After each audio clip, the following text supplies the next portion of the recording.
Sir बहुत बहुत आपका धन्यवाद। और आज आपने मुझे इस बात का मौका दिया कि मैं आप सबके सामने, आप सब प्रबुद्ध जनों के सामने जो ऑपरेशन सिंदूर की घटना या एक ऑपरेशन हुआ था हमारे देश के द्वारा, उसके बारे में कुछ तथ्य आपके सामने रख सकूं। दोस्तों, साथियों, आज मैं जो भी बात आपसे कहने जा रहा हूं यहाँ पे, उसमें सारे ये वो तथ्य हैं जो आधिकारिक रूप से प्रमाणित हैं। किसी भी घटना को जानने के लिए हमें सबसे पहले ये जानना होता है कि वो घटना कैसे हुई, कहाँ हुई, क्यों हुई। जब हम इन सभी सवालों का जवाब जानते हैं और इनकी गहराई तक जाते हैं, तभी हम उसके सही निष्कर्ष तक पहुंच सकते हैं। तो आइए आज ऑपरेशन सिंदूर के बारे में कुछ तथ्यात्मक जानकारी हम सुनते हैं, इकट्ठा करते हैं।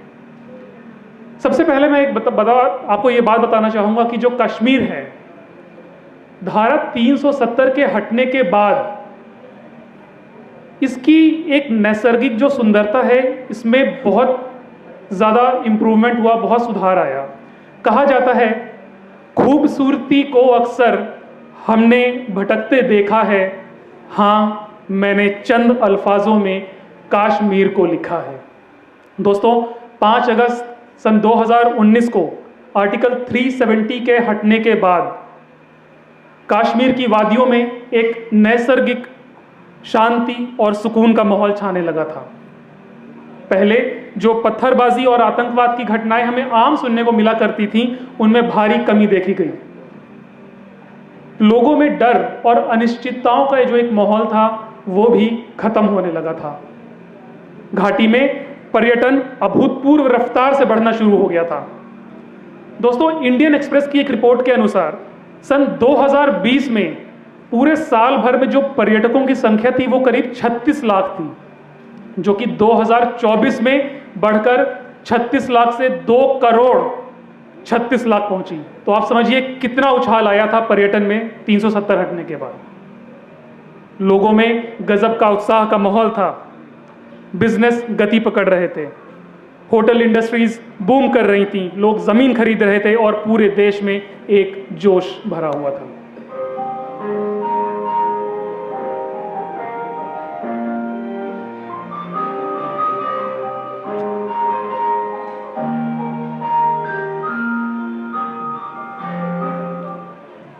दोस्तों, अचानक 22 अप्रैल 2025 की दिन पहलगाम की बैसारन घाटी में दोपहर के लगभग 2 बजे 4 आतंकवादी एक दुकान के पीछे से आते हैं।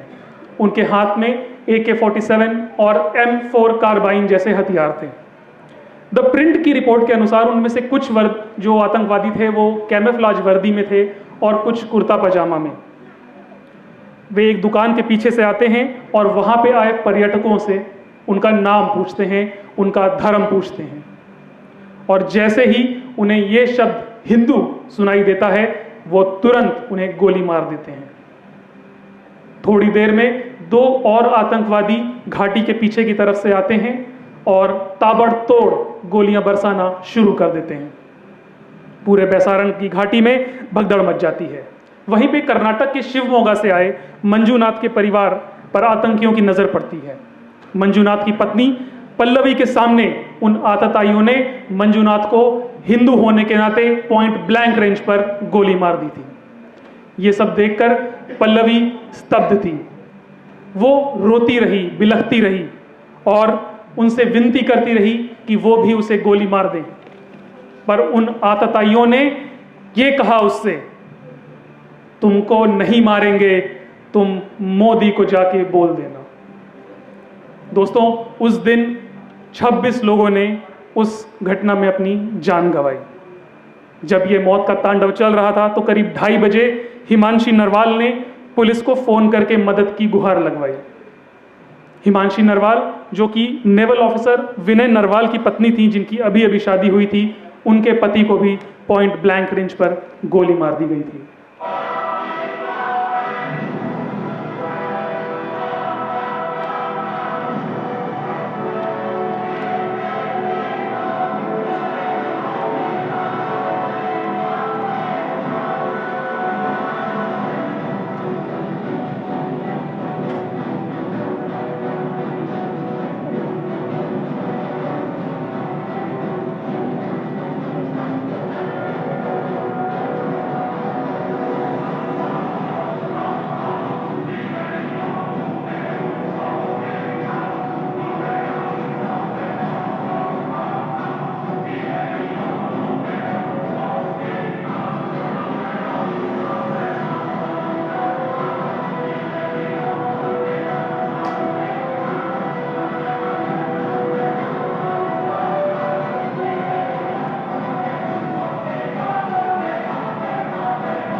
दोस्तों, इस हत्याकांड की खबर पूरे देश में आग की तरह फैल जाती है।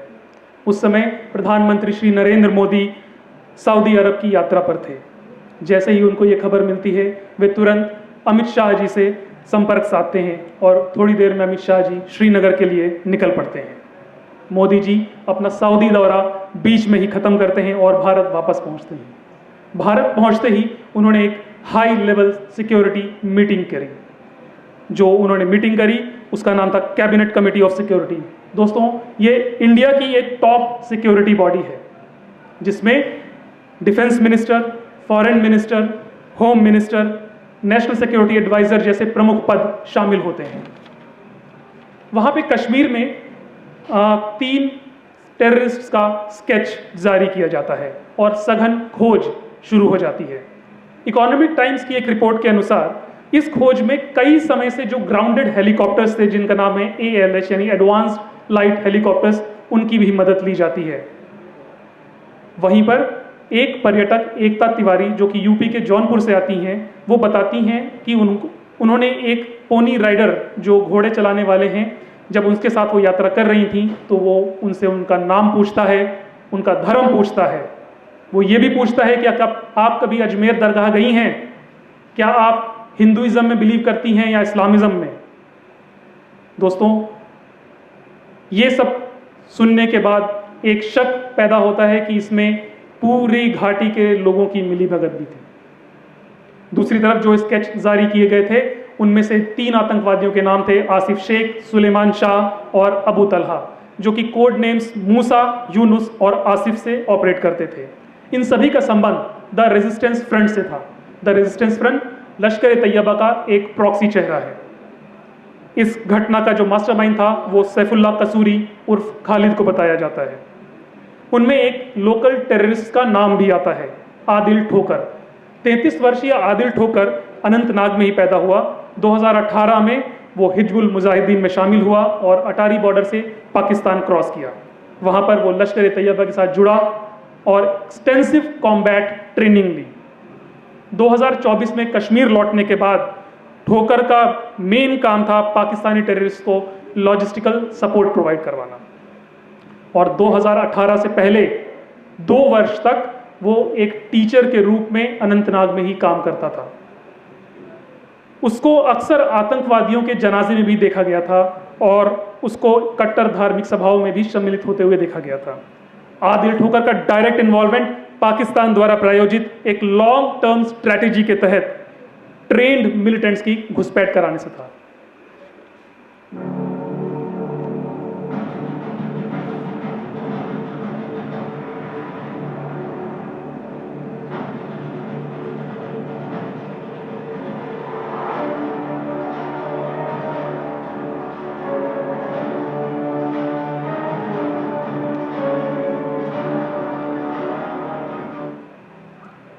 दोस्तों, 22 अप्रैल की देर रात को सोशल मीडिया टेलीग्राम पर एक मैसेज आता है। द रेजिस्टेंस फ्रंट इस घटना की जिम्मेदारी लेता है। पॉलिटिको अखबार की खबर के अनुसार TRF लिखता है कि इंडियन अथॉरिटीज ने करीब 85,000 आउटसाइडर्स को जम्मू और कश्मीर में सेटल करवाया है और रेजिडेंसी परमिट दिए हैं। हम इसकी खिलाफत करते हैं और इसके खिलाफ हमारी जंग जारी रहेगी।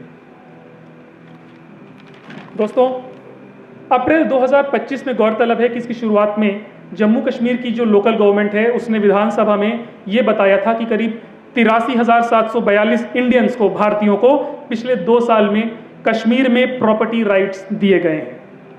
TRF, जिसने इस घटना की जिम्मेदारी ली, इंडियन इंटेलिजेंस एजेंसीज के अनुसार लश्कर ए तैयबा, जो कि पाकिस्तानी बेस्ड एक टेररिस्ट ऑर्गेनाइजेशन है, उसका वर्चुअल फ्रंट है।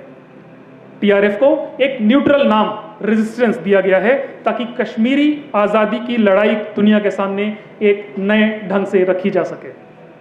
अल जजीरा न्यूज़ चैनल के हिसाब से द रेजिस्टेंस फ्रंट का जन्म तब हुआ जब धारा 370 हटी, यानी 2019 में।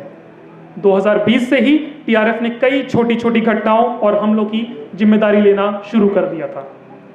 2021 में जो ज्वेलर सतपाल निश्चल की इसलिए हत्या की गई क्योंकि उसको डोमिसाइल सर्टिफिकेट मिल गया था।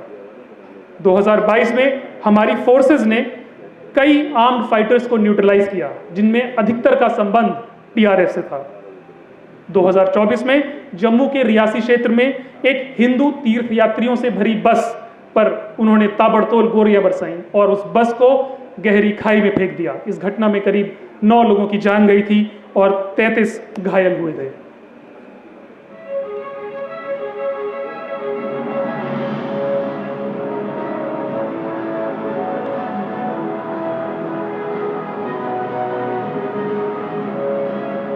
में बैंड है। इसी एक सिंगल डिवाइस के कम्युनिकेशन एक्टिविटी मिली उस घटना के उस टाइम फ्रेम में। आपको यह जानकर हैरानी होगी कि पूरी घटना स्थल के 50 किलोमीटर के रेडियस में पिछले अटैक से पिछले 5 दिन पहले तक और कोई कम्युनिकेशन ट्रेसेस नहीं पाए गए थे। वहां पे एक और चाइनीज डिवाइस अल्ट्रासेट भी मिला। इसका मतलब यह है कि इस घटना की कहीं ना कहीं लिंकेज चाइना से भी है। जो लोग बच गए थे वो ये कह रहे थे कि मिलिटेंट्स पश्तो भाषा का इस्तेमाल कर रहे थे। दोस्तों, पश्तो भाषा ना भारत में बोली जाती है ना कश्मीर में, इसका सीधा संबंध पाकिस्तान से है।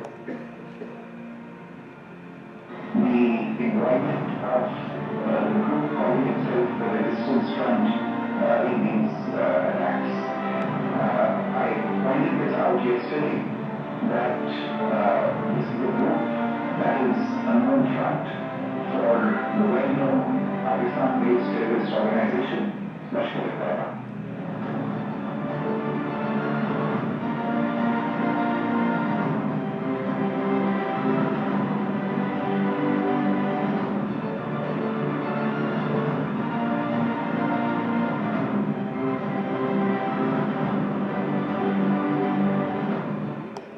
अब सवाल ये उठता है कि ये घटना कहाँ पे हुई थी और क्यों, कहाँ पे क्यों चुना गया उसको। दोस्तों, मैं बता दूं कि बैसारन की घाटी पहलगाम से मात्र 5 किलोमीटर दूर है, लेकिन यहाँ पर कोई भी मोटरेबल रोड नहीं है। यहाँ पे जाने का सिर्फ एक ही रास्ता है, वो भी ट्रैक करके। ट्रैकिंग में अमूमन 40 से 50 मिनट का समय लगता है, एक एवरेज माने तो 45 मिनट का। कश्मीर में पाकिस्तानी टेररिस्ट ऑपरेशन पर जानकारी रखने वाले एक ऑफिशियल ने बताया कि ये जो लड़ाके हैं ये जानते हैं कि जगह को कैसे चुना जाए और कैसे हथियार यूज़ किए जाएं। ये लोग टेक्नोलॉजी का इस्तेमाल नहीं करते और एक बेहतर स्टैमिना रखते हैं ताकि बहुत ही लंबे समय तक कठिन परिस्थितियों में कहीं पर भी छुपा जा सके। इस हमले में 2 तरह के हथियार की भूमिका सामने आई है, एक AK-47 और दूसरा M4 कार्बाइन। दोस्तों, AK-47 एक ऐसा हथियार है जो कि रशियन मेड है, सिंपल टू यूज़ है, लो कॉस्ट है और रिलायबल है। इसे आमतौर पे वो टेररिस्ट यूज़ करते हैं जिनके पास संसाधनों की कमी है। दूसरी तरफ M4 कार्बाइन जैसा हथियार है जो कि अमेरिकन मेड हथियार है। इसके लिए बहुत सघन ट्रेनिंग की आवश्यकता पड़ती है और इसकी मेंटेनेंस का कॉस्ट भी बहुत ज़्यादा है। तो इसका मतलब ये हुआ, ये ऐसे ऑपरेटिव्स द्वारा यूज़ किया जाता है जो कि हाईली ट्रेंड है और जिनकी फंडिंग ज़्यादा है। तो कुल मिला के ये निष्कर्ष था कि यहाँ पे एक्सटर्नल सोर्सेस से फंडिंग प्राप्त हुई थी, क्योंकि कंगाल पाकिस्तान के पास इतने रिसोर्सेस तो है नहीं कि वो अकेला इस घटना को अंजाम दे।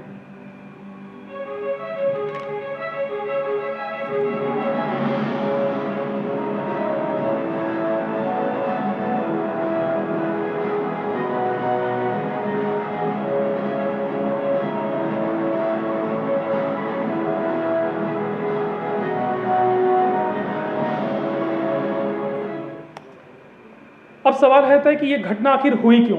तो क्यों का जवाब जानने के लिए पहले पाकिस्तान का एक संक्षिप्त में हम इतिहास जान लेते हैं कि ऐसा पाकिस्तान क्यों करता है या टेररिज्म को बढ़ावा क्यों देता है।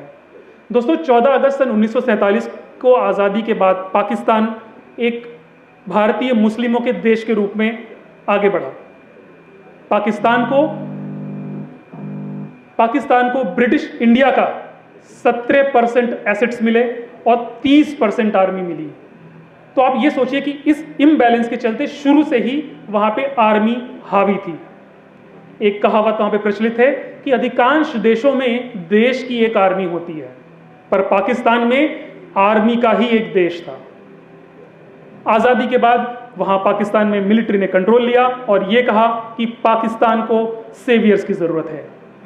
हुसैन हक्कानी, जो कि former Pakistani ambassador to United States हैं, अपनी किताब Pakistan between mosque and military में लिखते हैं कि आर्मी डोमिनेटेड देश होने की वजह से पाकिस्तान में शुरू से ही पब्लिक वेलफेयर के कामों को इग्नोर किया गया और पाकिस्तानी आर्मी का मेन ऑब्जेक्शन इंडिया बन गया, जिसकी पहली झलक हमें मिलती है आज़ादी के 2 महीने के बाद ही अक्टूबर 1947 में पाकिस्तानियों के द्वारा, कबाइलियों के द्वारा कश्मीर का इन्वेजन करना, जिसे पाकिस्तान का समर्थन मिला था। इसे first battle between India and Pakistan कहा गया। इस बैटल में बारामूला को बुरी तरह से लूटा गया। 1949 में जब लियाकत अली प्रधानमंत्री बने, उन्होंने एक ऑब्जेक्टिव्स रिजोल्यूशन पास किया। इस रिजोल्यूशन के तहत पाकिस्तान को अब अल्लाह और इस्लामिक प्रिंसिपल से ही गवर्न होना होगा। दोस्तों, आज़ादी मिलने के बाद पहले 3 साल तक के बजट का करीब 70% बजट पाकिस्तान आर्मी को दिया गया।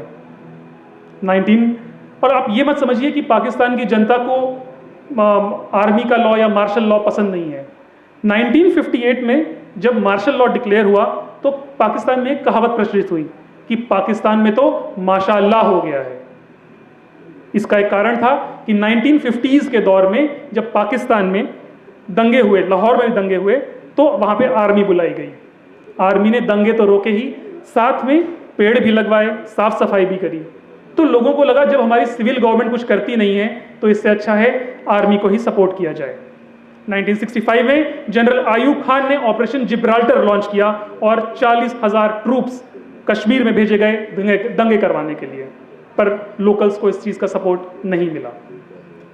1971 में पाकिस्तान को सबसे बड़ा झटका लगा जब पाकिस्तान का बंटवारा हो गया। तब से पाकिस्तान इंडिया को सिर्फ एक राइवल की तरह ही नहीं देखता है, बल्कि एक ह्यूमिलिएशन की तरह भी देखने लगा। स्टीफन कोहेंस अपनी एक किताब आइडिया ऑफ पाकिस्तान में लिखते हैं कि 1971 के बाद पाकिस्तान की मिलिट्री डॉक्ट्राइन के 3 स्तंभ बन के रह गए। पहला स्तंभ था इंडिया का इकोनॉमिक राइज पाकिस्तान में एक थ्रेट की तरह देखा जाने लगा।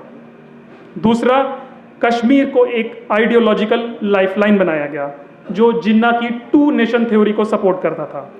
और तीसरा, 1971 का जो घाव, उसको अब बदला लेना पाकिस्तान का मुख्य लक्ष्य बन गया। जनरल जियाउल हक ने डिक्लेयर किया था कि पाकिस्तान इंडिया के साथ परमानेंटली एक जंग में है। स्टीफन कोहेंस अपनी किताब में लिखते हैं कि पाकिस्तान इंडिया को एक थ्रेट की तरह इसलिए देखता है क्योंकि इंडिया पाकिस्तान की अपेक्षाओं से ज़्यादा बड़ा और सक्सेसफुल है।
दोस्तों, पहलगाम पे जो टेरर अटैक हुआ था, यह अचानक क्यों हुआ?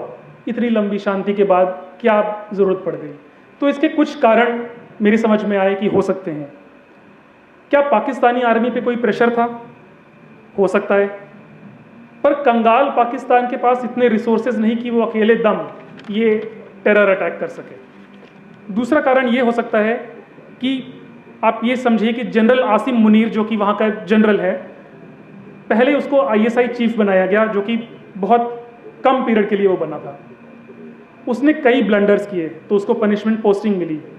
जनरल आसिम मुनीर इमरान खान का कट्टर दुश्मन था, तो जैसे ही इमरान खान की गवर्नमेंट पलटी, उसका रिटायरमेंट जस्ट 2 दिन बाद होने वाला था। अपने रिटायरमेंट से 2 दिन पहले ही पाकिस्तान ने उसको एक्सटेंशन देके आर्मी का चीफ नियुक्त कर दिया।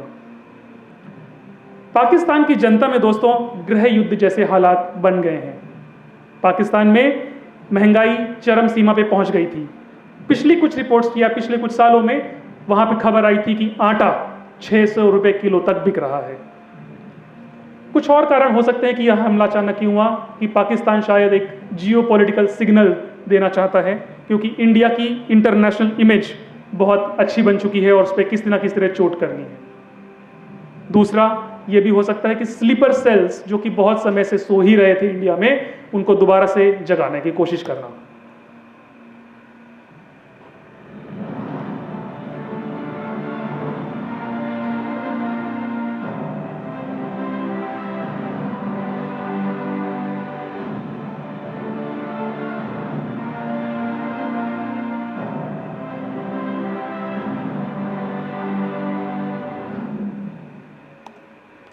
अब आप हमले की टाइमिंग पे भी थोड़ा सा ध्यान दे दीजिए। शॉर्ट में यूनाइटेड स्टेट्स में डोनाल्ड ट्रंप की सरकार बनती है।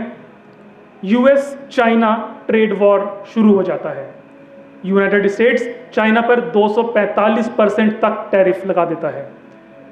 फिर खबर आती है एक इकोनॉमिक टाइम्स के हवाले से कि चाइना भारत के लिए अपनी मार्केट्स ओपन करता है ताकि चाइना ज़्यादा से ज़्यादा प्रीमियम भारतीय सामान अपनी मार्केट्स में इंपोर्ट कर सके। अब इसके क्या मायने हो सकते हैं? दोस्तों, भारत यूएस के संबंध अच्छे हैं और भारत बहुत तेज गति से प्रगति कर रहा है। ऐसे में विश्व में भारत को चाइना के एक ऑल्टरनेटिव के रूप में भी देखा जा रहा है। अपने इस स्टेप से कि अपनी मार्केट इंडिया के लिए ओपन करने से चाइना पूरे एक ग्लोबल सप्लाई चेन को अफेक्ट करने की कोशिश कर रहा है।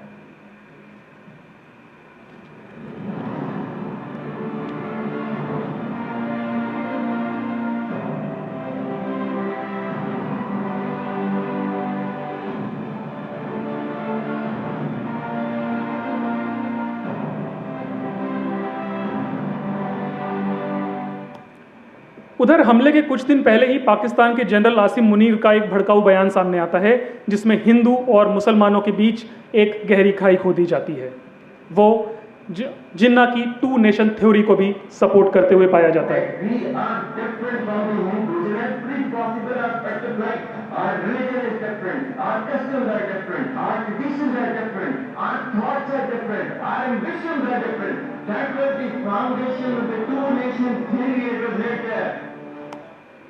दोस्तों, इसी भाषण में जनरल आसिम मुनीर ने पाकिस्तान ने कश्मीर को अपनी जगलर वेन कहा था और कश्मीरियों के लिए अपना समर्थन बढ़ाया था।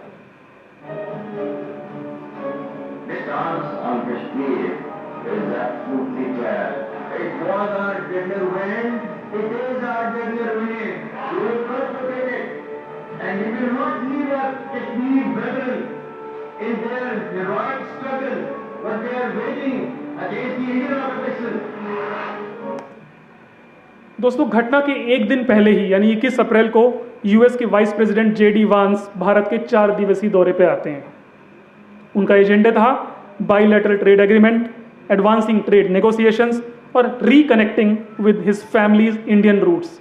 जेडी वांस की पत्नी उषा वांस और 3 बच्चे इस यात्रा में साथ में आए थे और उस यात्रा के एक दिन बाद यानी 22 तारीख को ही ये घटना हो जाती है।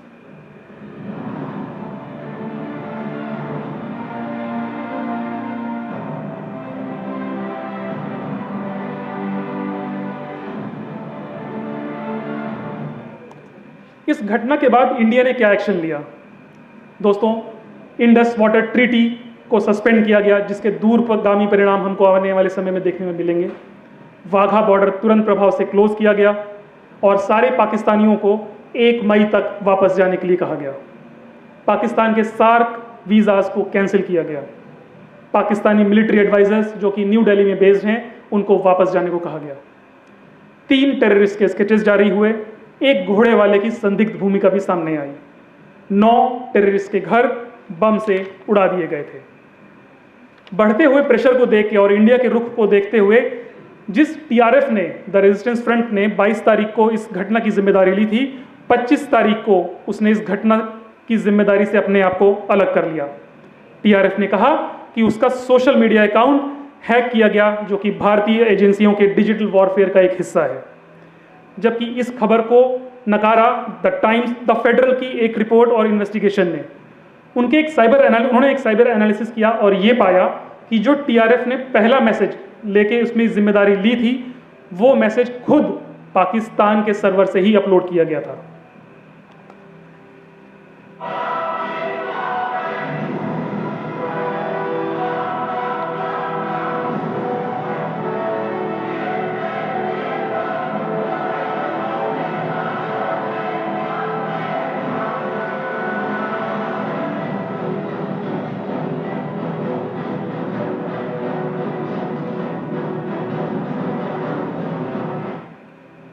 हमले के कुछ दिनों पहले ही ख्वाजा आसिफ, जो कि पाकिस्तान के डिफेंस मिनिस्टर हैं, उनका एक इंटरव्यू सामने आता है।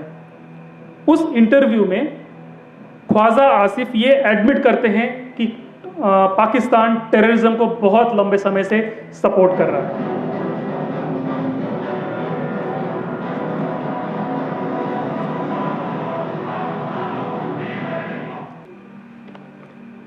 दोस्तों, 7 मई को रात करीब 1:05 से 1:30 तक 25 मिनट का एक ऑपरेशन अब लॉन्च होता है, जो कि सारे भारतीयों की दिली तमन्ना थी, ऑपरेशन सिंदूर। 1:44 पे तड़के पहर एक प्रेस रिलीज जारी होती है और ऑपरेशन सिंदूर की सारी घटनाएं क्रमशः वो बताई जाती हैं। इस ऑपरेशन में 9 आतंकवादी बेसेस को टारगेट किया गया, जो कि पाकिस्तान ऑक्यूपाइड कश्मीर और मेन लैंड पाकिस्तान में थे। अब भारत की एंटी टेरर पॉलिसी चेंज हो चुकी थी। यह भी बताया गया कि किसी भी मिलिट्री या सिविलियन इंफ्रास्ट्रक्चर को अटैक नहीं किया गया, केवल टेररिस्ट के ट्रेनिंग साइट्स को ही निशाना बनाया गया। यह काम एलओसी और इंटरनेशनल बाउंड्री को क्रॉस किए बिना किया गया। वहां उन बेसिस पर कुल 21 टेररिस्ट कैंप थे, जिसमें पीओके के सवाई नाला से लेकर पाकिस्तान के बहावलपुर तक के ट्रेनिंग कैंप्स शामिल थे।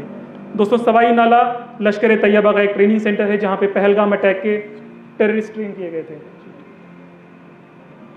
सईदना बिलाल जैश ए मोहम्मद का एक स्टेजिंग एरिया है, जहां पे भी हथियार स्टोर किए जाते थे। पाकिस्तान का मुद्रिके का मरकज तैयबा, जहां पे अजमल कसाब और डेविड हेडली जैसे मुंबई अटैक के आतंकवादियों को ट्रेनिंग दी गई थी। ऑपरेशन सिंदूर की press briefing colonel Sofiya Qureshi और विंग कमांडर व्योमिका सिंह ने की थी। ये दर्शाता है कि भारत पाकिस्तान से किस तरह अलग है, कि यहाँ पे स्त्रियों को क्या हम सम्मान देते हैं। दोस्तों, 7 और 8 मई की रात को पाकिस्तान ने इंडिया की कई मिलिट्री साइट्स को निशाना बनाया, जिसमें अवंतीपुर, श्रीनगर, जम्मू समेत कई बेसेस शामिल थे। ड्रोन और मिसाइल्स को इंगेज किया गया, पर integrated counter unmanned aerial systems और एयर डिफेंस सिस्टम ने उन सबको न्यूट्रलाइज किया। 8 मई की सुबह भारतीय सेना ने पाकिस्तान के कई एयर डिफेंस रडार सिस्टम्स को टारगेट करके उड़ा दिया।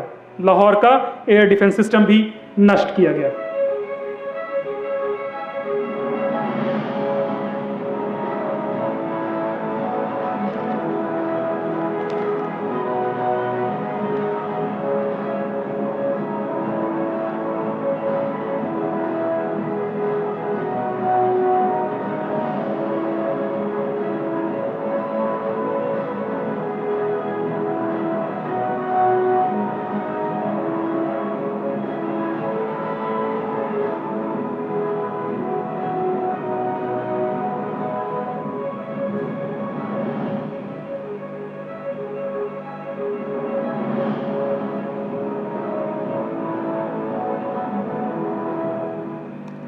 पाकिस्तान के डॉन न्यूज़ के हवाले से खबर आई कि बहावलपुर की सुभान मस्जिद को भारतीय मिसाइल्स ने निशाना बनाया और इस पे लेके बहुत हो हल्ला काटा गया।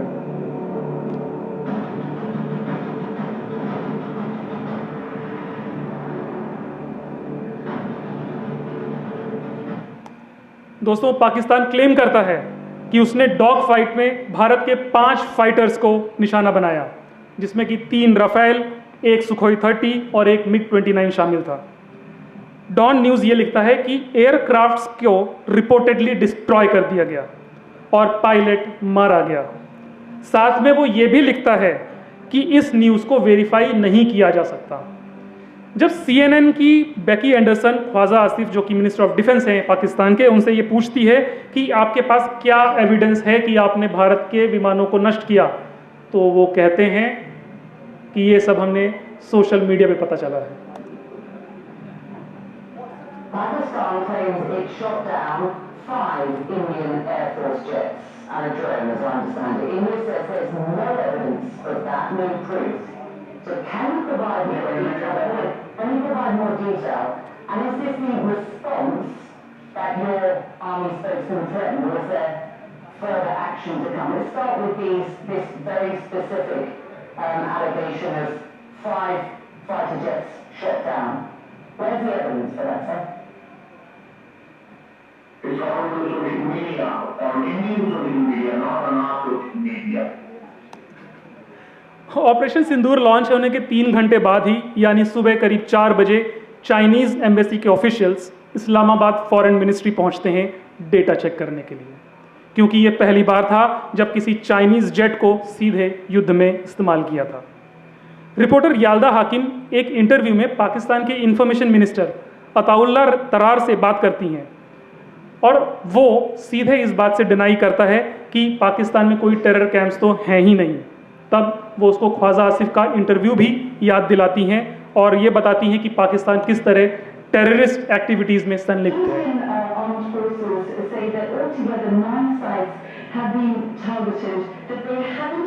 hit any Pakistani military facilities. These are terrorist camps that they are hitting. Let me make it very clear, there are no terrorist camps in Pakistan. Pakistan is a victim of terrorism. Can I just point out to you, on my program just a week ago, your defense minister, Khwaja Asif, admitted that Pakistan has for decades had a policy of funding, backing and using terrorist groups as proxies in the country. In fact, in 2018, President Donald Trump cut military aid to Pakistan because he accused Pakistan of playing a double game. So when you say there are no terrorist camps in Pakistan, that is going against what General Pervez Musharraf has said, what Benazir Bhutto has said, what your defense minister said just a week ago. In fact, what Bilal Bhutto said to me a few days ago, he said that terrorism and funding and backing terrorist organizations has been and was part of Pakistan's history. दोस्तों, इसी interview में ये भी उसने याद दिलाया कि किस तरह पाकिस्तान की हिस्ट्री टेररिज्म से लिंक्ड है।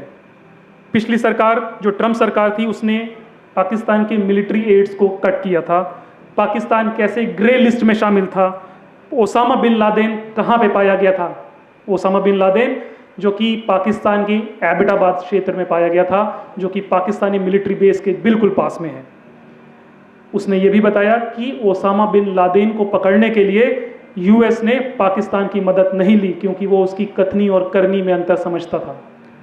यूएस नेवी के सील्स ने बिना पाकिस्तान को इंफॉर्मेशन दिए ये ऑपरेशन किया था। India has pointed the finger of blame because of your country's history and links with different terrorist organizations, which, as I said, in the last Trump administration, they cut military aid. Your country was on a grey list for a number of years, including just a few years ago, Osama bin Laden was discovered near a military base in Pakistan in quite an affluent area. US Navy SEAL Special Forces conducted that operation without telling Pakistan, who were their allies at the time, working with them in the war in Afghanistan, because they couldn't trust the Pakistani defense and intelligence and military establishment. And so because of Pakistan's reputation in this area, that is why Indian officials have said, based on the information they had, they pointed the finger of blame on Pakistan because the Resistance Front, a splinter organization linked to Lashkar-e-Taiba, which is linked to the ISI in Pakistan, is believed to be behind this attack. I deny these allegations completely, and I don't agree with your view. दोस्तों, भारत की कार्यवाही से खींचकर पाकिस्तान की तरफ से फिर भारत के पुंछ कुपवाड़ा और बारामूला में बमबारी की गई। इस बमबारी में हमारे एक लांस नायक दिनेश कुमार शहीद हुए, 50 लोग घायल हुए। इसके बाद श्री नरेंद्र मोदी एक ऑल पार्टी मीटिंग बुलाते हैं और भारत की ऑपरेशंस की जानकारी देते हैं। द हिंदू से, न्यूज़पेपर से श्री राजनाथ सिंह ये बताते हैं कि करीब इस ऑपरेशन में 100 से ज़्यादा टेररिस्ट मारे गए। सुबह 8 बजे 21 एयरपोर्ट्स को बंद कर दिया जाता है। पाकिस्तान कहता है भारत ने 25 से ज़्यादा ड्रोन हमला, जो हैरब ड्रोन्स थे, उन्होंने कई जगह टारगेट करी है और तबाही मचाई है। धर्मशाला में चलता हुआ IPL मैच बीच में बंद कर दिया जाता है। 9 मई को ministry of defence Indian news channel से एक रिक्वेस्ट करती है कि कोई भी लाइव कवरेज डिफेंस ऑपरेशंस को लेकर नहीं किया जाएगा। IPL 2025 स्थगित हो जाता है। पाकिस्तानी ऑफिशियल प्लेटफॉर्म से शाम को 5:50 पर एक न्यूज़ टेलीकास्ट होती है जिसमें कहा गया कि इंडिया की एयर स्ट्राइक्स की वजह से कई सिविलियंस मारे जाते हैं और नीलम झेलम हाइड्रो प्रोजेक्ट जो कि पाकिस्तान में है उसको भी नुकसान पहुंचा था।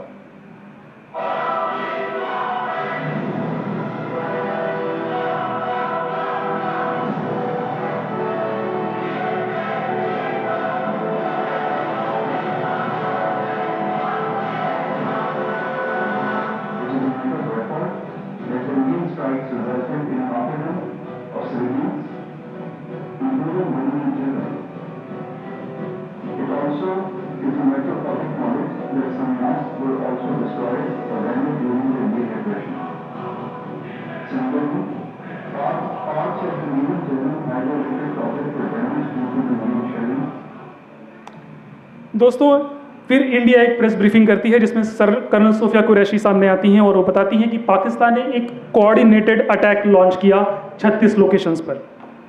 उसमें टर्किश मेड सोंगर ड्रोन्स का भी इस्तेमाल किया गया, साथ में PL-15 मिसाइल्स, लॉन्ग रेंज के रॉकेट्स, क्वाडकॉप्टर्स और कमर्शियल ड्रोन तक का भी यूज किया गया।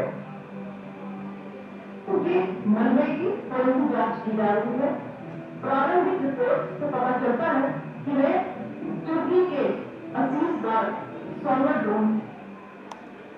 विंग कमांडर व्योमिका सिंह कहती हैं कि जब पाकिस्तानी ड्रोन अटैक कर रहा था उस समय पाकिस्तान ने अपना एयर स्पेस खुला रखा था ताकि भारत यदि जवाबी कार्रवाई में कोई भी हमला करता है और गलती से उसका एक भी सिविलियन एयरक्राफ्ट नष्ट हो जाता है तो उसका पूरा इल्जाम भारत पे लगा सके। Pakistan's irresponsible behavior again came to fore. Pakistan did not close its civil airspace despite it launching a failed unprovoked drone and missile attack on 7th May at 8:20 hours in the evening. उधर इस हमले से पाकिस्तान की हालत खराब होती जा रही थी। इस बात का पता इस बात से लग सकता है कि उनके minister of defence Khawaja Asif अपनी पार्लियामेंट में ये बताते हैं कि अब मदरसा स्टूडेंट्स ही उनके सिपाही बचे हैं और वो उनकी एक सेकेंड लाइन ऑफ डिफेंस है।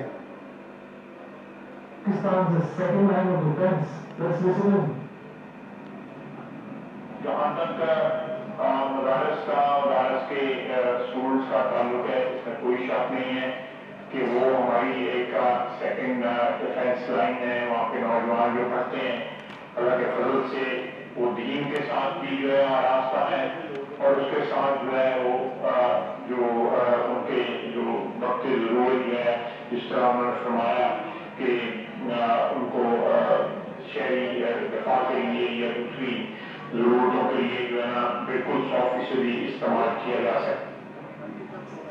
दोस्तों, अब अंत में 10 मई की बात करते हैं। 10 मई को सुबह तड़के 3 बजे इंडिया पाकिस्तान के मिस एडवेंचर का जवाब देता है। इंडिया पाकिस्तान के कई एयर बेसिस पर मेजर अटैक करता है। उन बेसिस में रावलपिंडी, मुरीद के और रफीकी एयर बेस शामिल थे। इस अटैक के 2 घंटे के बाद ही पाकिस्तानी गवर्नमेंट न्यूज़ के हवाले से खबर आती है कि पाकिस्तान ने भारत के खिलाफ ऑपरेशन बुनियन अल मरसूस लॉन्च किया और इंडिया के एयर डिफेंस सिस्टम को तबाह कर दिया, जिसकी झूठ हम सब भली भांति जानते हैं कि कैसे प्रधानमंत्री मोदी जी ने अपने एयर डिफेंस सिस्टम के साथ फोटो खिंचवाई थी। इसके बाद राजौरी में एक शेल गिरता है और वो गिरता है राजकुमार थापा के घर पे। राजकुमार थापा राजौरी के एडिशनल डेवलपमेंट कमिश्नर थे।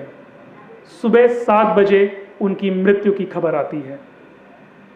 भारत इसे इतना सीरियसली लेता है, आप इसको इस बात से समझ सकते हैं कि 7 बजे उनकी मृत्यु की खबर आई और उसके 1 घंटे के बाद ही ये खबर आती है कि पाकिस्तान के नूर खान एयरबेस पर मेजर डिस्ट्रक्शंस हुआ है।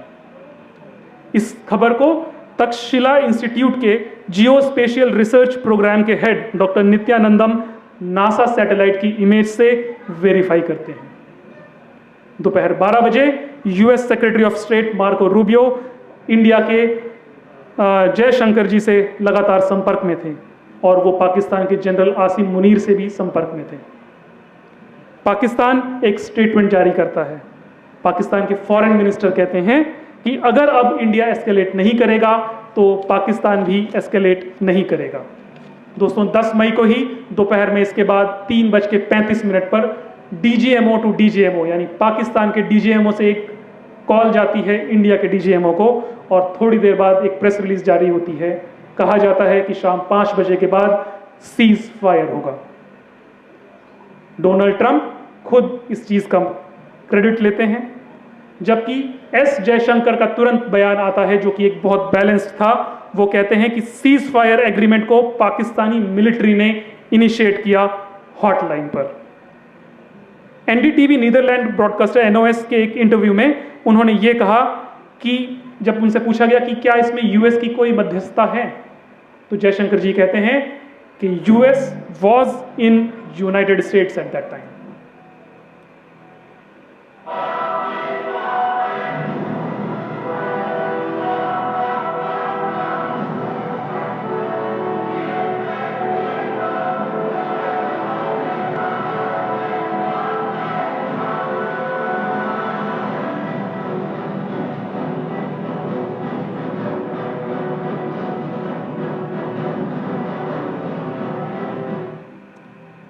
दोस्तों एक्चुअल में हुआ क्या था, ये सीज फायर क्यों हुआ? हम सबके मन में शायद कहीं ना कहीं एक ये बात ज़रूर है कि सीज फायर क्यों हुआ, ऐसे क्या ज़रूरत पड़ गई थी।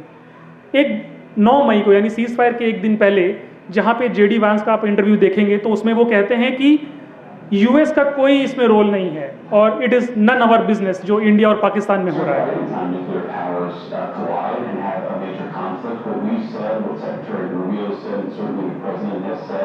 We want this thing to de-escalate as quickly as possible. We can't control these countries though. Fundamentally, India has its grudge with Pakistan. Pakistan has responded to India. What we can do is try to encourage these folks to de-escalate a little bit, but we're not going to get involved in the middle of a war that's fundamentally none of our business and has nothing to do with America's ability to control it. You know, America. दोस्तों ये US की official policy है कि वो दूसरे देश में मध्यस्थता नहीं करता है। तो इस बयान को जो 9 मई को जारी हुआ, 10 मई को ही ऐसा क्या हो गया कि CNN की एक रिपोर्ट आई, उसमें कहा गया कि JD Vance called Indian PM to encourage ceasefire after receiving an alarming intelligence. अपने स्टैंड से यूएस क्यों पलट गया, इसमें क्या हुआ था ऐसा? दोस्तों जब सीज फायर डिक्लेयर हुआ तो भारत ने अपना एक स्टैंड क्लियर कर दिया था कि अगर कोई भी नेक्स्ट टेररिस्ट अटैक होता है तो भारत उसको अपने खिलाफ एक्ट ऑफ वॉर मान के कार्रवाई करेगा।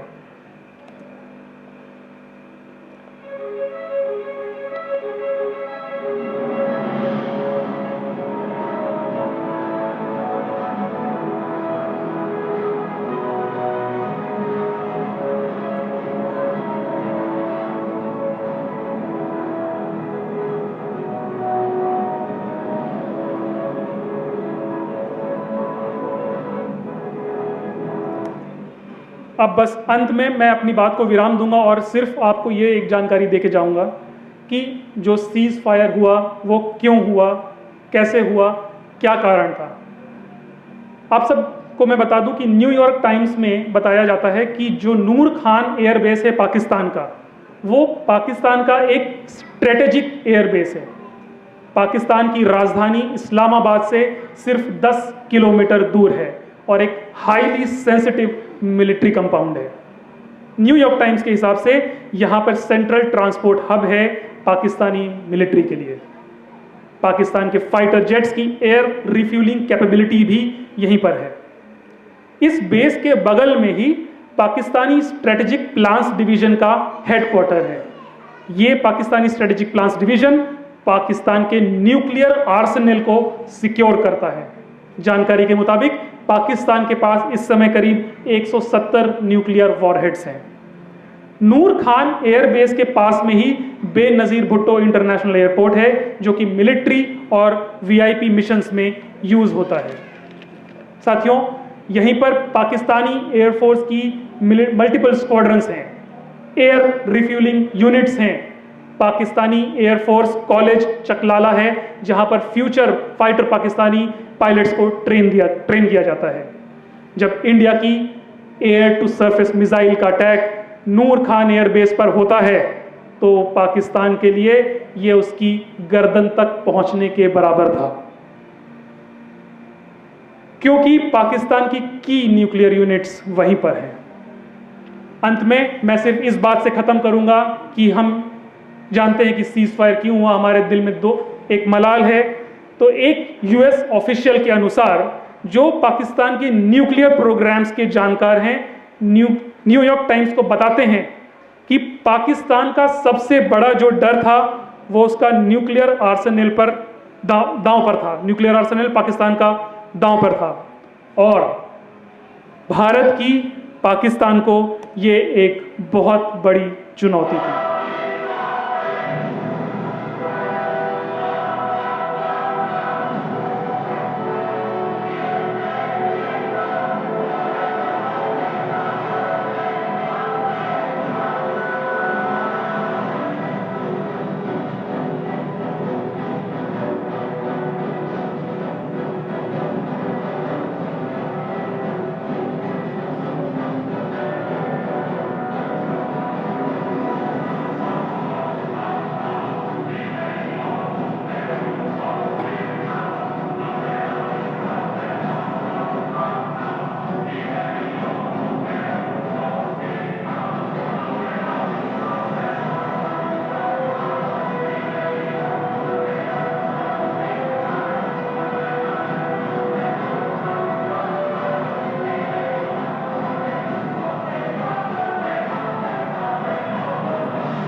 में बैंड है।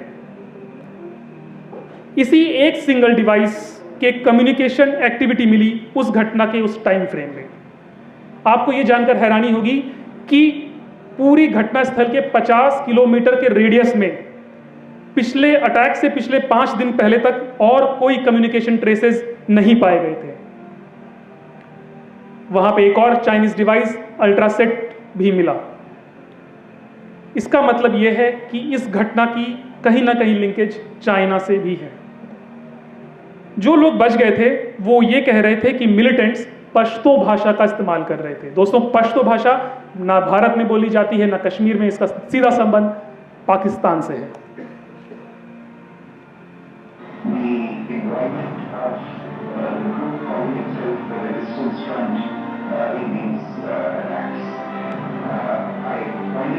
Yesterday that this is a group that is unknown front for the well-known Pakistan-based terrorist organization Lashkar-e-Taiba.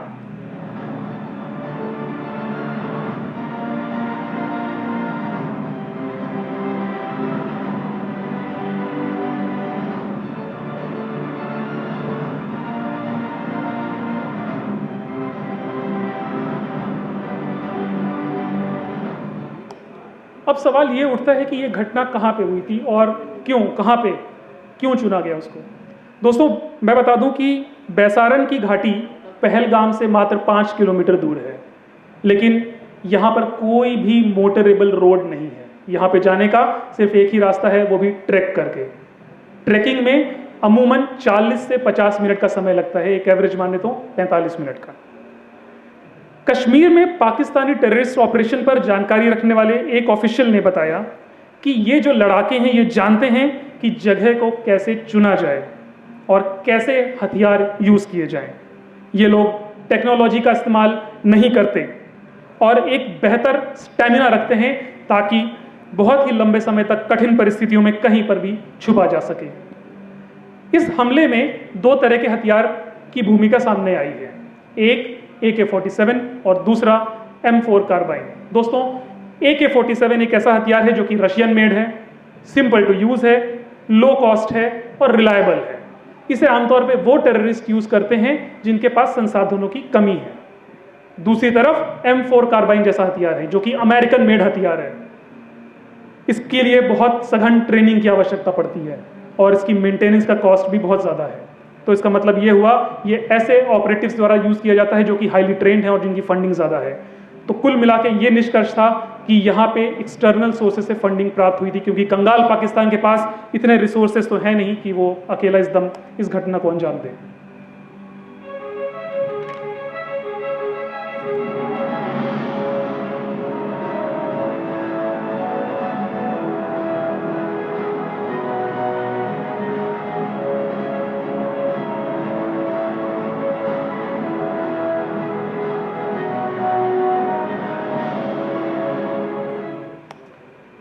अब सवाल रहता है कि ये घटना आखिर हुई क्यों।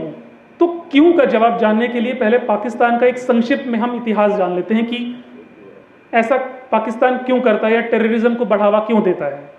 दोस्तों 14 अगस्त सन 1947 को आज़ादी के बाद पाकिस्तान एक भारतीय मुस्लिमों के देश के रूप में आगे बढ़ा। पाकिस्तान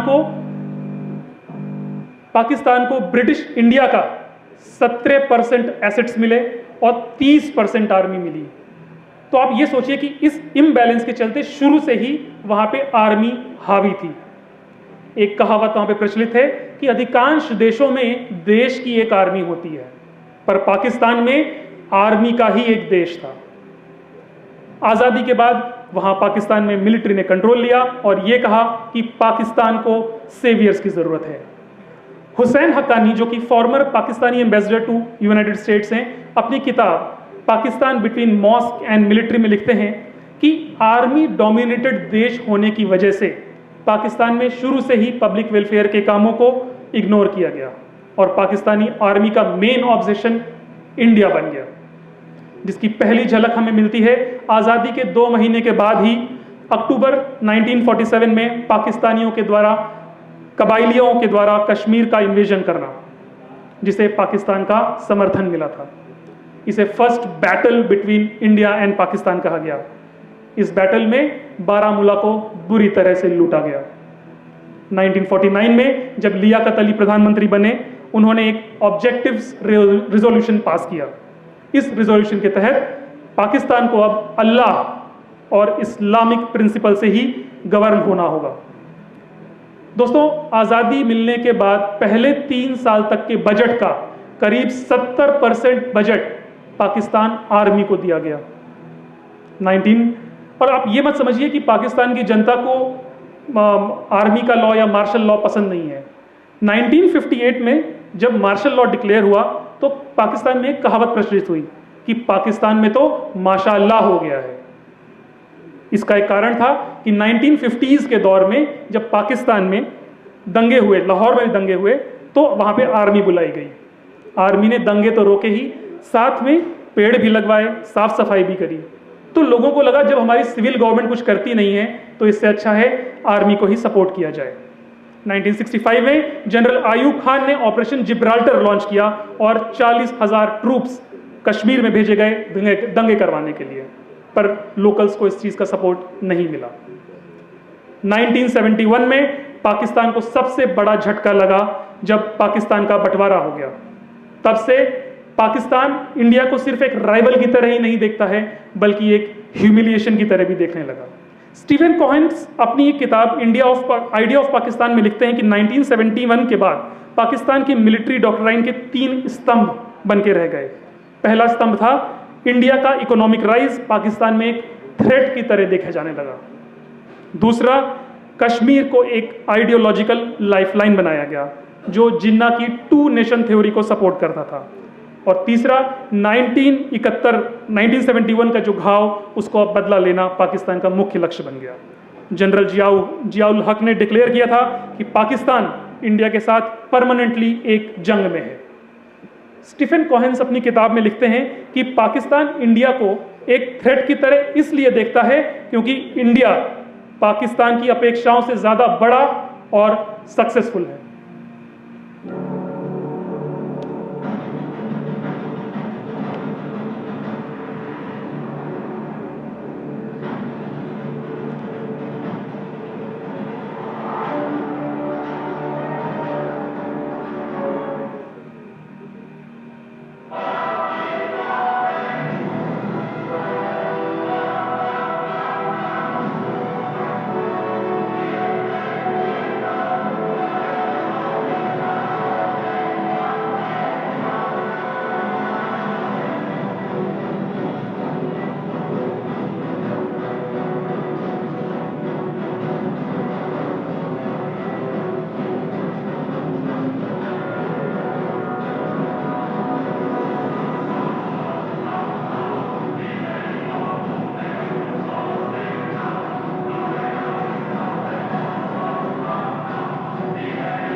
दोस्तों, पहलगाम पे जो टेरर अटैक हुआ था, यह अचानक क्यों हुआ?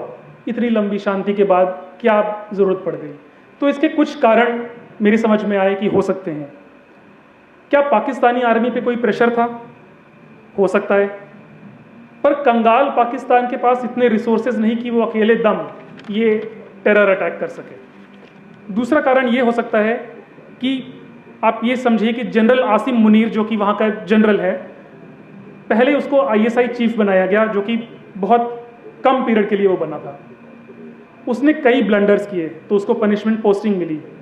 जनरल आसिम मुनीर इमरान खान का कट्टर दुश्मन था, तो जैसे ही इमरान खान की गवर्नमेंट पलटी, उसका रिटायरमेंट जस्ट 2 दिन बाद होने वाला था। अपने रिटायरमेंट से 2 दिन पहले ही पाकिस्तान ने उसको एक्सटेंशन देके आर्मी का चीफ नियुक्त कर दिया।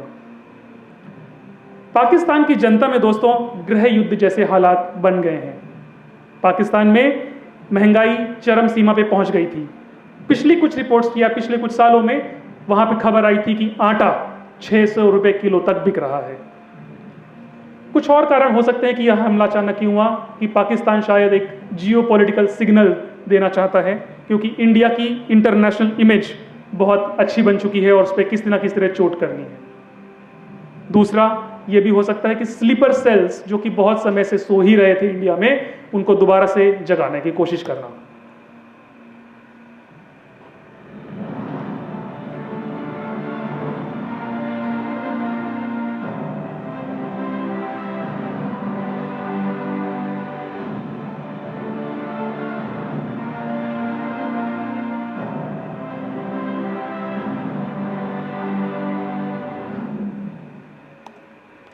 अब आप हमले की टाइमिंग पे भी थोड़ा सा ध्यान दे दीजिए। शॉर्ट में, यूनाइटेड स्टेट्स में डोनाल्ड ट्रंप की सरकार बनती है। US चाइना ट्रेड वॉर शुरू हो जाता है। यूनाइटेड स्टेट्स चाइना पर 245% तक टैरिफ लगा देता है। फिर खबर आती है एक इकोनॉमिक टाइम्स के हवाले से कि चाइना भारत के लिए अपनी मार्केट्स ओपन करता है ताकि चाइना ज़्यादा से ज़्यादा प्रीमियम भारतीय सामान अपनी मार्केट्स में इंपोर्ट कर सके। अब इसके क्या मायने हो सकते हैं? दोस्तों, भारत US के संबंध अच्छे हैं और भारत बहुत तेज गति से प्रगति कर रहा है। ऐसे में विश्व में भारत को चाइना के एक ऑल्टरनेटिव के रूप में भी देखा जा रहा है। अपने इस स्टेप से कि अपनी मार्केट इंडिया के लिए ओपन करने से चाइना पूरे एक ग्लोबल सप्लाई चेन को अफेक्ट करने की कोशिश कर रहा है।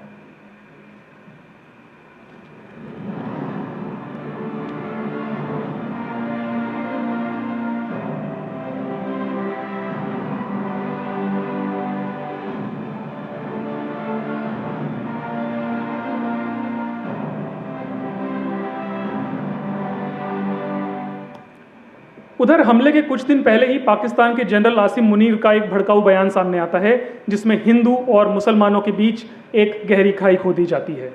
वो जिन्ना की 2 नेशन थ्योरी को भी सपोर्ट करते हुए पाया जाता है। We are different from the Hindus in every possible aspect of life. Our religion is different, our customs are different, our traditions are different, our thoughts are different, our ambitions are different. That was the foundation of the 2 nation theory that was laid there. दोस्तों, इसी भाषण में general Asim Munir ने पाकिस्तान को juggler when, Pakistan ने कश्मीर को अपनी juggler when कहा था और कश्मीरियों के लिए अपना समर्थन बढ़ाया था। The stance on Kashmir is absolutely clear. It was our jugular vein, it is our jugular vein. We will not forget it. And we will not leave our Kashmir brethren in their heroic struggle, what they are waging against the Indian occupation. दोस्तों, घटना के एक दिन पहले ही यानी 21 अप्रैल को US के vice president JD वांस भारत के 4 दिवसीय दौरे पर आते हैं। उनका एजेंडा था bilateral trade agreement, advancing trade negotiations और reconnecting with his families Indian roots. JD Vance की पत्नी उषा वांस और 3 बच्चे इस यात्रा में साथ में आए थे और उस यात्रा के एक दिन बाद यानी 22 तारीख को ही ये घटना हो जाती है।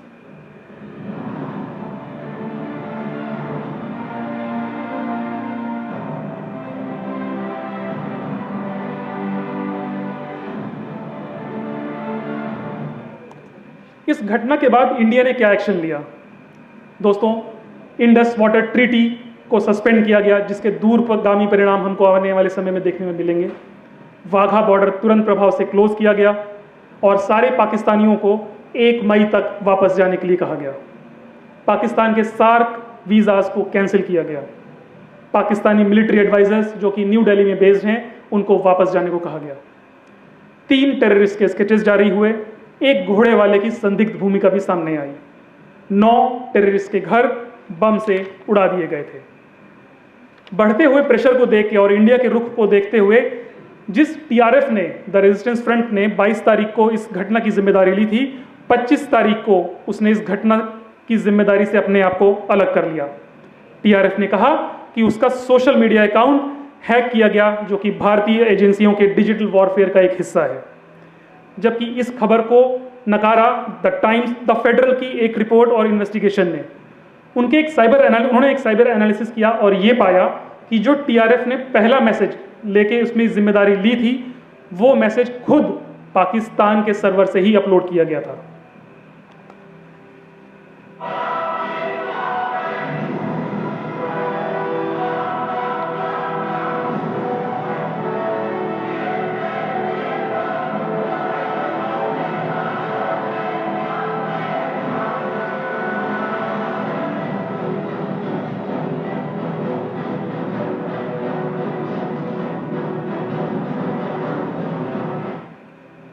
हमले के कुछ दिनों पहले ही ख्वाजा आसिफ, जो कि पाकिस्तान के डिफेंस मिनिस्टर हैं, उनका एक इंटरव्यू सामने आता है।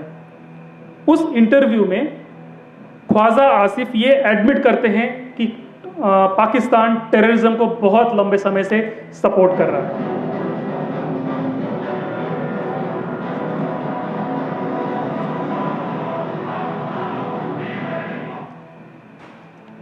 आई थिंक ये स्विच ऑफ हो गया है, कोई बात नहीं।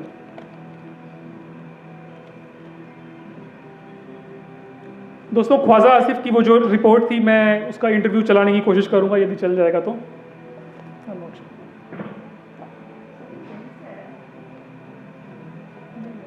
उसमें डिस्प्ले नहीं हो रहा है, डिस्प्ले इस पर निकाल के लगा।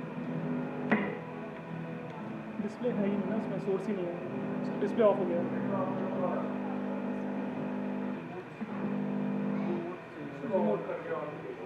रिमोट अंदर होगा तो।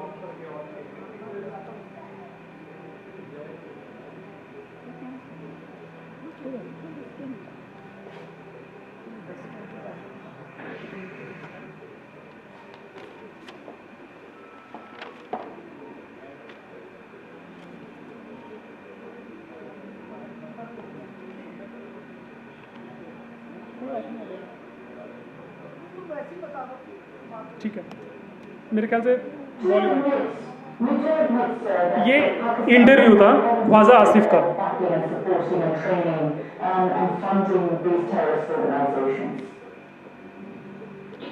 Well, we have been doing this journey work for the United States for about 2 decades, and West, including Britain. दोस्तों 7 मई को रात करीब 1:05 से 1:30 तक 25 मिनट का एक ऑपरेशन अब लॉन्च होता है, जो कि सारे भारतीयों की दिली तमन्ना थी, ऑपरेशन सिंदूर। 1:44 पे तड़के पहर एक प्रेस रिलीज जारी होती है और ऑपरेशन सिंदूर की सारी घटनाएं क्रमशः वो बताई जाती हैं। इस ऑपरेशन में 9 आतंकवादी बेसेस को टारगेट किया गया, जो कि पाकिस्तान ऑक्यूपाइड कश्मीर और मेन लैंड पाकिस्तान में थे। अब भारत की एंटी टेरर पॉलिसी चेंज हो चुकी थी। यह भी बताया गया कि किसी भी मिलिट्री या सिविलियन इंफ्रास्ट्रक्चर को अटैक नहीं किया गया, केवल टेररिस्ट के ट्रेनिंग साइट्स को ही निशाना बनाया गया। यह काम एलओसी और इंटरनेशनल बाउंड्री को क्रॉस किए बिना किया गया। वहां उन बेसिस पर कुल 21 टेररिस्ट कैंप थे, जिसमें पीओके के सवाई नाला से लेकर पाकिस्तान के बहावलपुर तक के ट्रेनिंग कैंप्स शामिल थे। दोस्तों, सवाई नाला लश्कर तैयबा का एक ट्रेनिंग सेंटर है, जहां पे पहलगाम अटैक के टेररिस्ट ट्रेन किए गए थे। सईदना बिलाल जैश ए मोहम्मद का एक स्टेजिंग एरिया है, जहां पे भी हथियार स्टोर किए जाते थे। पाकिस्तान का मुद्रिके का मरकज तैयबा, जहां पे अजमल कसाब और डेविड हेडली जैसे मुंबई अटैक के आतंकवादियों को ट्रेनिंग दी गई थी। ऑपरेशन सिंदूर की press briefing colonel Sofiya Qureshi और विंग कमांडर व्योमिका सिंह ने की थी। ये दर्शाता है कि भारत पाकिस्तान से किस तरह अलग है, कि यहाँ पे स्त्रियों को क्या हम सम्मान देते हैं। दोस्तों, 7 और 8 मई की रात को पाकिस्तान ने इंडिया की कई मिलिट्री साइट्स को निशाना बनाया, जिसमें अवंतीपुर, श्रीनगर, जम्मू समेत कई बेसेस शामिल थे। ड्रोन और मिसाइल्स को इंगेज किया गया, पर integrated counter unmanned aerial systems और एयर डिफेंस सिस्टम ने उन सबको न्यूट्रलाइज किया। 8 मई की सुबह भारतीय सेना ने पाकिस्तान की कई एयर डिफेंस रडार सिस्टम्स को टारगेट करके उड़ा दिया। लाहौर का एयर डिफेंस सिस्टम भी नष्ट किया गया।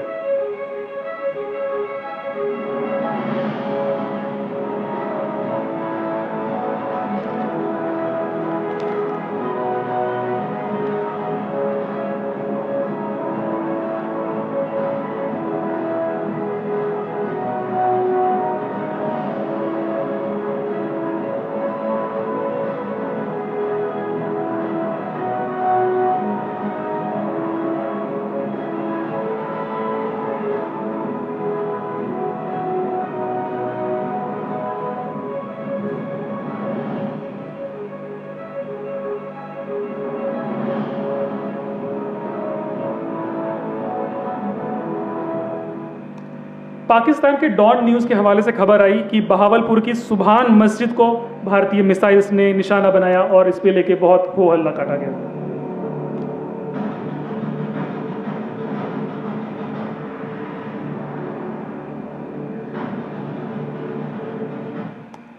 दोस्तों, पाकिस्तान क्लेम करता है कि उसने डॉग फाइट में भारत के 5 फाइटर्स को निशाना बनाया, जिसमें कि 3 राफेल, 1 सुखोई 30 और 1 MiG-29 शामिल था। डॉन न्यूज़ ये लिखता है कि एयरक्राफ्ट्स को रिपोर्टेडली डिस्ट्रॉय कर दिया गया और पायलट मारा गया। साथ में वो ये भी लिखता है कि इस न्यूज़ को वेरीफाई नहीं किया जा सकता।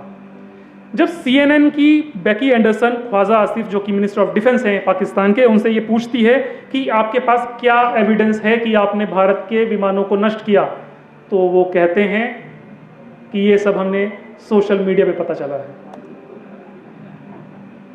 Pakistan claims it shot down 5 Indian Air Force jets and a drone, as I understand it. India says there's no evidence of that, no proof. So can you provide more detail? Can you provide more detail?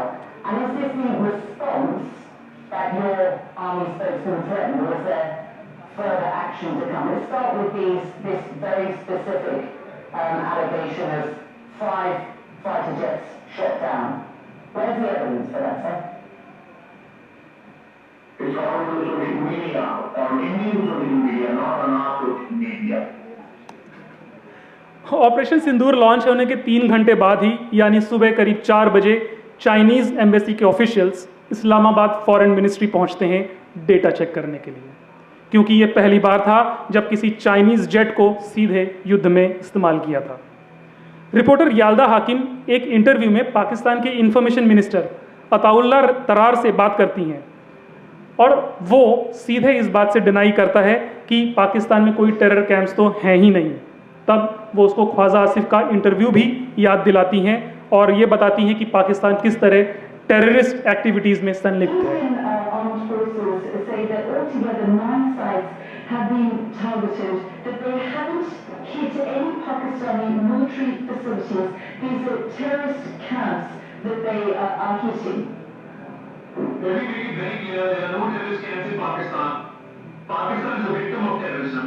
Can I just point out to you, on my program just a week ago, your defense minister, Khwaja Asif, admitted that Pakistan has for decades had a policy of funding, backing and using terrorist groups as proxies in the country. In fact, in 2018, President Donald Trump cut military aid to Pakistan because he accused Pakistan of playing a double game.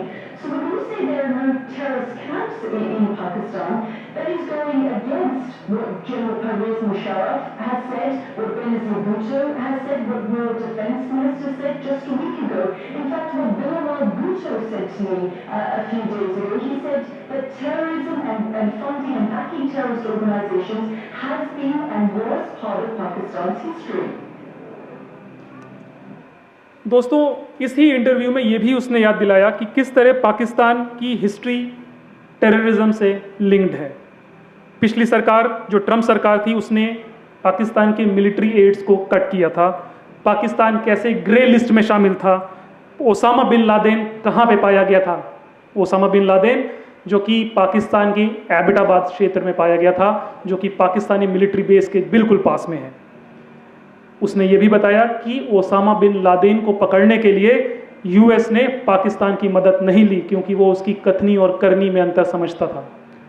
US navy के seals ने बिना पाकिस्तान को information दिए ये operation किया था। India has pointed the finger of blame because of your country's history and links with different terrorist organizations, which, as I said, in the last Trump administration, they cut military aid. Your country was on a grey list for a number of years, including just a few years ago, Osama bin Laden was discovered near a military base in Pakistan in quite an affluent area. US Navy SEAL Special Forces conducted that operation without telling Pakistan, who were their allies at the time, working with them in the war in Afghanistan, because they couldn't trust the Pakistani defense and intelligence and military establishment. And so because of Pakistan's reputation in this area, that is why Indian officials have said, based on the information they had, they pointed the finger of blame on Pakistan because the Resistance Front, a splinter organization linked to Lashkar-e-Taiba, which is linked to the ISI in Pakistan, is believed to be behind this attack. I deny these allegations completely, and I don't agree with your view. दोस्तों, भारत की कार्यवाही से खींचकर पाकिस्तान की तरफ से फिर भारत के पुंछ, कुपवाड़ा और बारामूला में बमबारी की गई। इस बमबारी में हमारे एक लांस नायक दिनेश कुमार शहीद हुए, 50 लोग घायल हुए। इसके बाद श्री नरेंद्र मोदी एक ऑल पार्टी मीटिंग बुलाते हैं और भारत की ऑपरेशंस की जानकारी देते हैं। द हिंदू से न्यूज़पेपर से श्री राजनाथ सिंह ये बताते हैं कि करीब इस ऑपरेशन में 100 से ज़्यादा टेररिस्ट मारे गए। सुबह 8 बजे 21 एयरपोर्ट्स को बंद कर दिया जाता है। पाकिस्तान कहता है भारत ने 25 से ज़्यादा ड्रोन हमला, जो हैरब ड्रोन्स थे, उन्होंने कई जगह टारगेट करी है और तबाही मचाई है। धर्मशाला में चलता हुआ IPL मैच बीच में बंद कर दिया जाता है। 9 मई को ministry of defence Indian news channel से एक रिक्वेस्ट करती है कि कोई भी लाइव कवरेज डिफेंस ऑपरेशंस को लेकर नहीं किया जाएगा। IPL 2025 स्थगित हो जाता है। पाकिस्तानी ऑफिशियल प्लेटफॉर्म से शाम को 5:50 पर एक न्यूज़ टेलीकास्ट होती है जिसमें कहा गया कि इंडिया की एयर स्ट्राइक्स की वजह से कई सिविलियंस मारे जाते हैं और नीलम झेलम हाइड्रो प्रोजेक्ट जो कि पाकिस्तान में है उसको भी नुकसान पहुंचा था।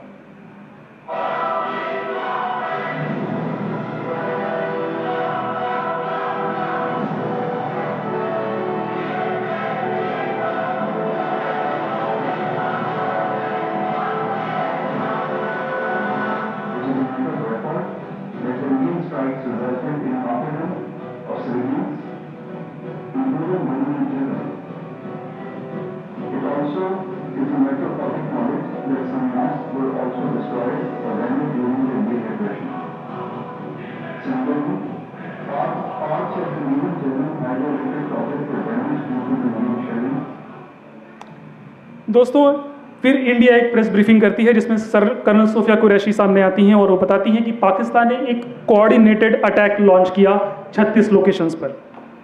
उसमें टर्किश मेड सोंगर ड्रोन्स का भी इस्तेमाल किया गया, साथ में PL-15 मिसाइल्स, लॉन्ग रेंज के रॉकेट्स, क्वाडकॉप्टर्स और कमर्शियल ड्रोन तक का भी यूज किया गया। मलबे की फोरेंसिक जांच की जा रही है।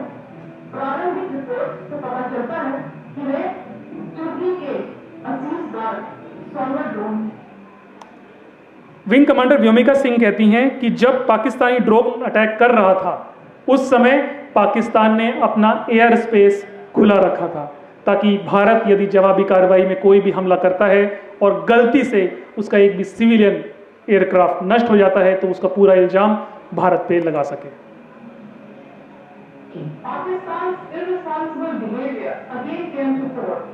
Pakistan did not close its civil airspace despite it launching a failed unprovoked drone and missile attack on 7th May at 8:20 hours in the evening.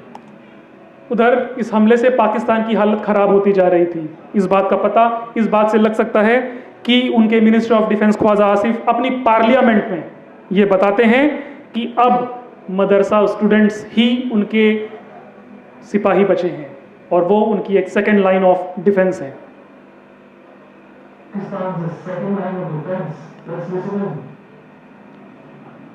जहाँ तक मदारस का और मदारस के स्कूल्स का ताल्लुक है इसमें कोई शक नहीं है कि वो हमारी एक सेकेंड डिफेंस लाइन है। वहाँ पे नौजवान जो पढ़ते हैं अल्लाह के फजल से वो दीन के साथ भी जो है आरास्ता है और उसके साथ जो है वो जो उनके जो वक्त जरूरत जो है जिस तरह उन्होंने फरमाया कि उनको शहरी दफा के लिए या दूसरी जरूरतों के लिए जो है ना बिल्कुल 100% इस्तेमाल किया जा सकता।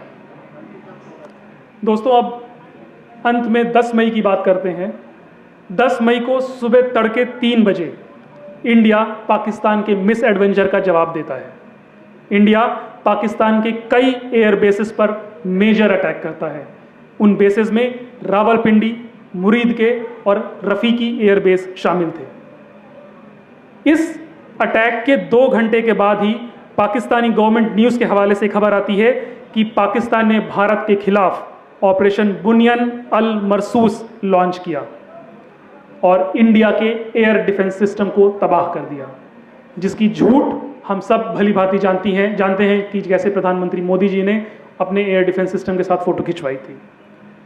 इसके बाद राजौरी में एक शेल गिरता है और वो गिरता है राजकुमार थापा के घर पे। राजकुमार थापा राजौरी के एडिशनल डेवलपमेंट कमिश्नर थे। सुबह 7 बजे उनकी मृत्यु की खबर आती है। भारत इसे इतना सीरियसली लेता है, आप इसको इस बात से समझ सकते हैं कि 7 बजे उनकी मृत्यु की खबर आई और उसके 1 घंटे के बाद ही ये खबर आती है कि पाकिस्तान के नूर खान एयरबेस पर मेजर डिस्ट्रक्शंस हुआ है। इस खबर को तक्षशिला इंस्टीट्यूट के जियो स्पेशियल रिसर्च प्रोग्राम के head doctor Nityanandam NASA satellite की इमेज से वेरीफाई करते हैं। दोपहर 12 बजे US secretary of state Marco Rubio India के जयशंकर जी से लगातार संपर्क में थे और वो पाकिस्तान के जनरल आसिम मुनीर से भी संपर्क में थे। पाकिस्तान एक स्टेटमेंट जारी करता है पाकिस्तान के फॉरेन मिनिस्टर कहते हैं कि अगर अब इंडिया एस्केलेट नहीं करेगा तो पाकिस्तान भी एस्केलेट नहीं करेगा। दोस्तों 10 मई को ही दोपहर में इसके बाद 3:35 पर डीजीएमओ टू डीजीएमओ यानी पाकिस्तान के डीजीएमओ से एक कॉल जाती है इंडिया के डीजीएमओ को और थोड़ी देर बाद एक प्रेस रिलीज जारी होती है। कहा जाता है कि शाम 5 बजे के बाद सीज फायर होगा। डोनाल्ड ट्रंप खुद इस चीज का क्रेडिट लेते हैं, जबकि एस जयशंकर का तुरंत बयान आता है जो कि एक बहुत बैलेंस्ड था। वो कहते हैं कि सीज फायर एग्रीमेंट को पाकिस्तानी मिलिट्री ने इनिशिएट किया हॉटलाइन पर। एनडीटीवी नीदरलैंड ब्रॉडकास्टर एनओएस के एक इंटरव्यू में उन्होंने ये कहा कि जब उनसे पूछा गया कि क्या इसमें यूएस की कोई मध्यस्थता है, तो जयशंकर जी कहते हैं कि US was in United states at that time.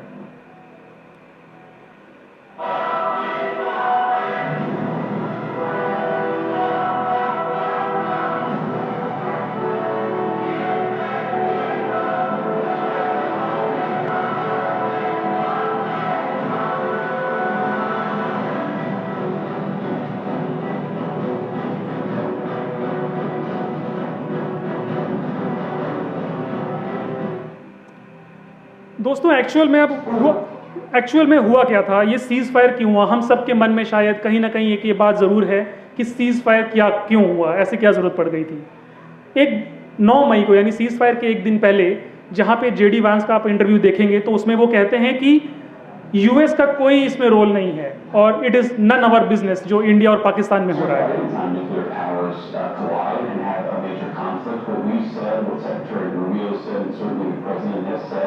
We want this thing to de-escalate as quickly as possible.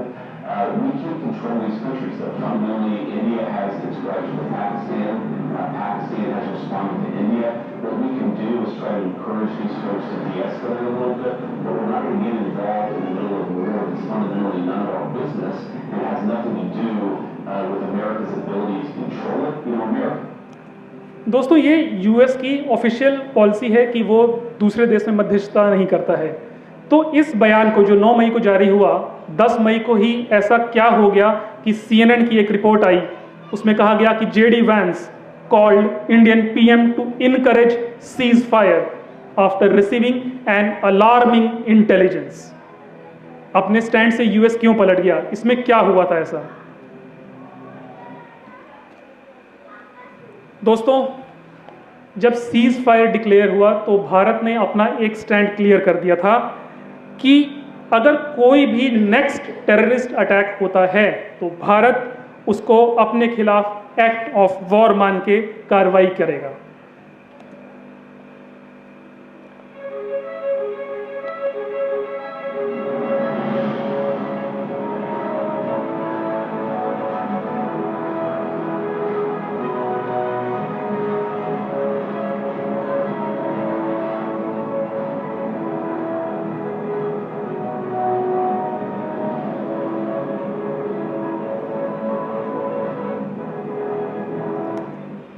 अब बस अंत में मैं अपनी बात को विराम दूंगा और सिर्फ आपको ये एक जानकारी देके जाऊंगा कि जो सीज फायर हुआ वो क्यों हुआ, कैसे हुआ, क्या कारण था।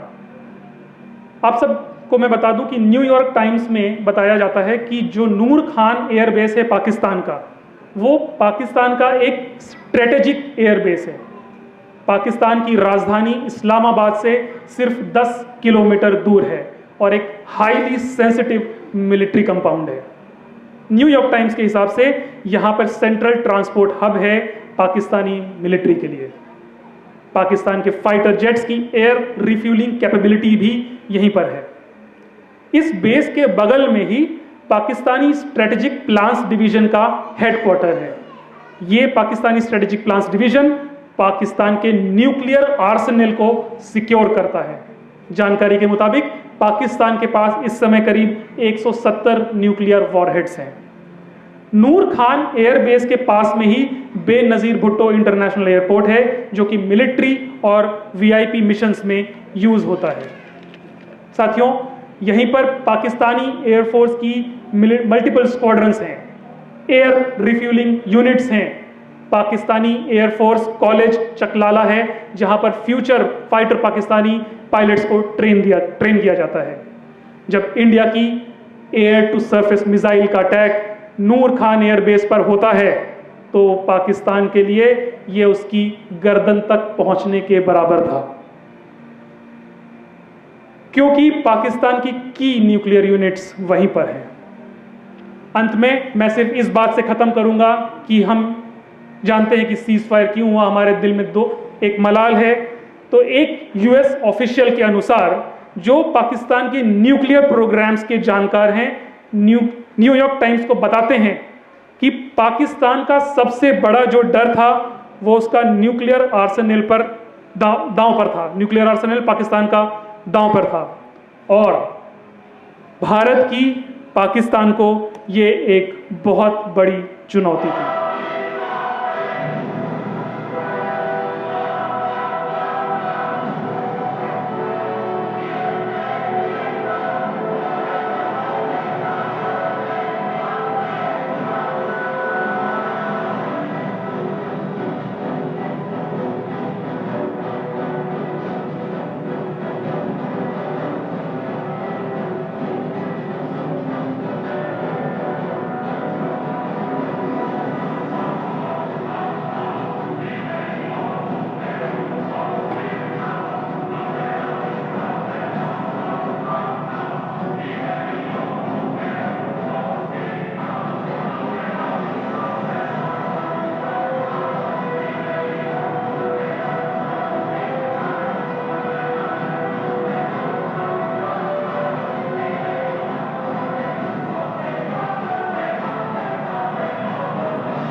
धन्यवाद।